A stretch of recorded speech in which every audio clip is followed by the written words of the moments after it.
You've had a goal to be the best, to win. You've trained, you've sacrificed, but most of all, you've focused on what is important. Step by step, you've forged a new trail. Working as a team with enormous pride, you climb the mountain. And reach the peak. Feels great, doesn't it? Now what does winning look like? Now, what does winning look like from the top? From being the best you thought you could be. Now it's time to look further, to look up.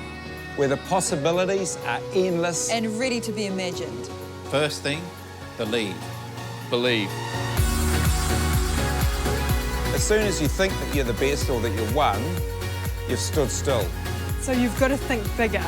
And I always like to think, with everything, what is the greatest imaginable challenge that you can possibly think of? Be audacious. I've got about 5,000 days left to live. I know what I'm going to do with each one of those days, and I plan to be successful. If it is to be, it's up to me, so it's up to you to get up in the mornings to train. It's up to you to analyse. Don't let anyone stand in your way and don't let anybody tell you that you can't. Prepare to live as if you'll live forever and live as if you'll die tomorrow, and I think that's something that we've tried to do as a cricket team. And I think in any organisation, if you can have that sense of freedom once you've got some structure and some planning in place, then you give yourself a really good chance. It's not the prize, it's not the cup, it's not the certificate.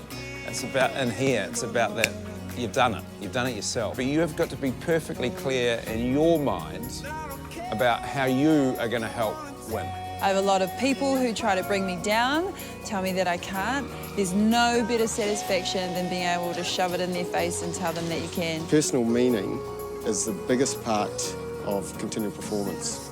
You know, so most leaderships are like that, with the boss at the top. You turn it over and your leaders are down the bottom.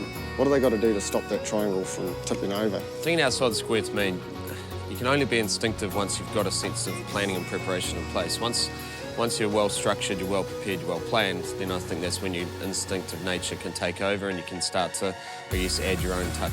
My team we call the Band of Brothers, or the Crazy Ones, because the crazy ones that are crazy enough to believe that they can change the world are the ones that do. Everyone's got to be on the same page and they've got to have the same vision and focus. So everyone's got to be going in the same direction. But halfway along that route of inquiry, you're going to get a little fork in the road and it's going to make perfect sense because you're going to go this way. These guys understand integrity and they understand the need to trust people. And they're also all about sharing ideas. You know, you share an idea, you get 5 back. Embrace the change. I mean, that's how you become really dynamic. Everything's going to be in a state of flux all the time. So learn to adapt to it and learn to be flexible. And understanding the layers or the opportunities that simple thing in your business can offer to other people. You've got to make sure that you're enjoying what you're doing. You start that for a reason, and then, you know, if you are enjoying yourself along the way, then you can certainly try and achieve some things which you may not have thought were achievable. With a great team and a great idea and great tenacity, you can make anything happen. The first thing, believe. Believe. Believe. Believe. It's all in front of you guys. Step up, have a crack. You never know what you can achieve.